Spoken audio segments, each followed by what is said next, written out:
Come with me today, picnic edition.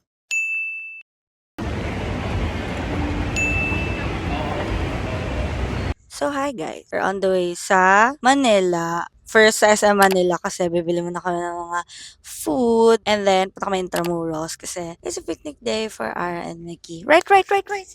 And siya yung nagdadrive and I'm a passenger princess ngayon. So we'll bring you guys along with us today. Let's go!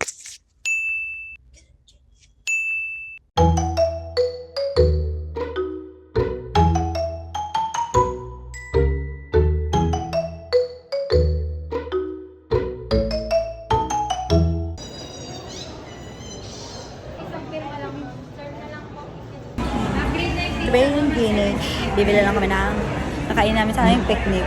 And then, punta kami Intra. Let's go!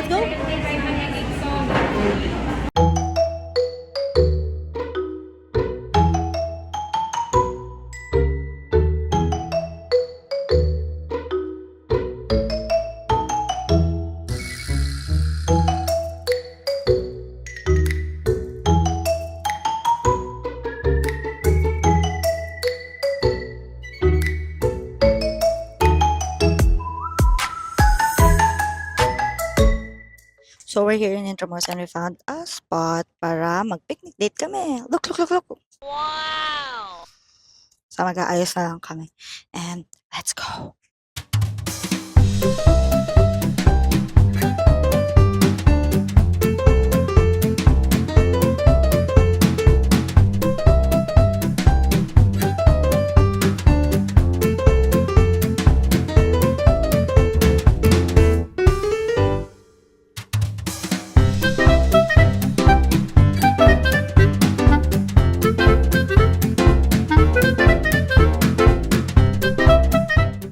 In search for a kutsara tenedor kasi hindi kami nabigyan ng kutsara tenedor. So maghahanap tayo dito around the stores here in Fort Santiago. So let's go!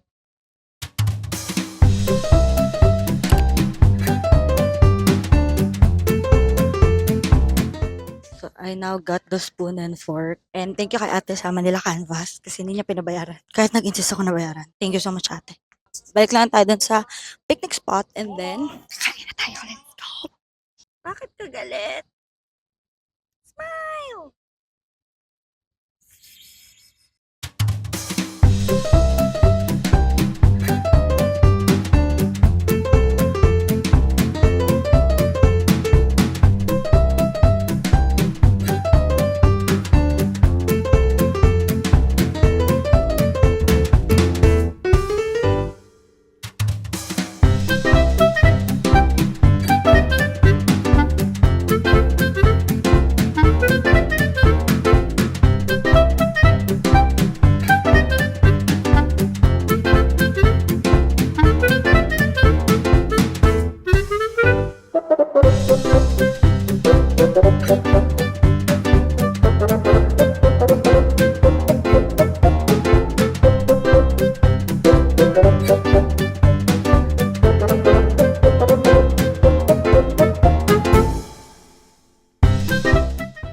We're having lasagna and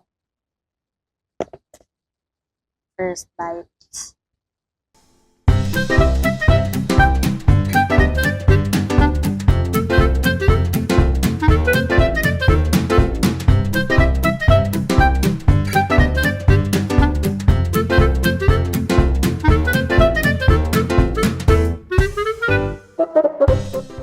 Ang kasi sa Intramuros. Ang daming mga tawag dito nagtutulong ng mga foreigners. Kaya rin naman nanakop sa amin.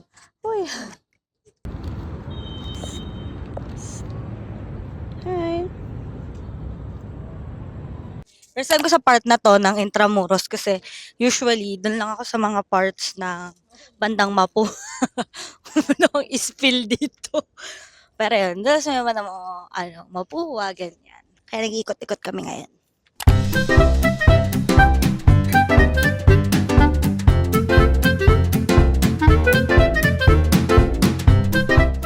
Dito natatakbo si Eduardo de la Cruz. Yan, tas banda dito na baril si Tasho. Sa fan ng pulang araw.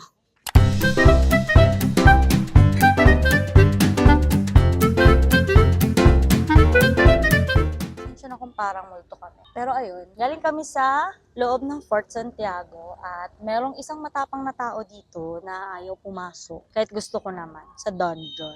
Maybe some other time. Pero ayun, doon na kami mag-picnic and yun pala, ang binayaran namin dito ay 75 pesos para sa entrance and then 50 pesos kung student or PWD. Tapos, senior din pala. And ayun, pwede nang maikot itong buong side na to ng Fort Santiago. Kasama na yung mga dungeon. Ayan. And then yung side ng Ilog Pasig. Tapos, pwede kayo mag-picnic. But, play go guys. Yan, tira nyo kami. Meron namang mga provided na basurahan around the area. So, let's make sure na responsible tayo na mamamayan ng Pilipinas at may nalalaglag.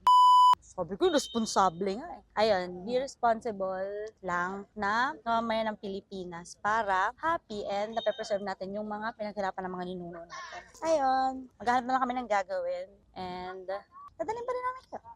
So, let's go! Let's go!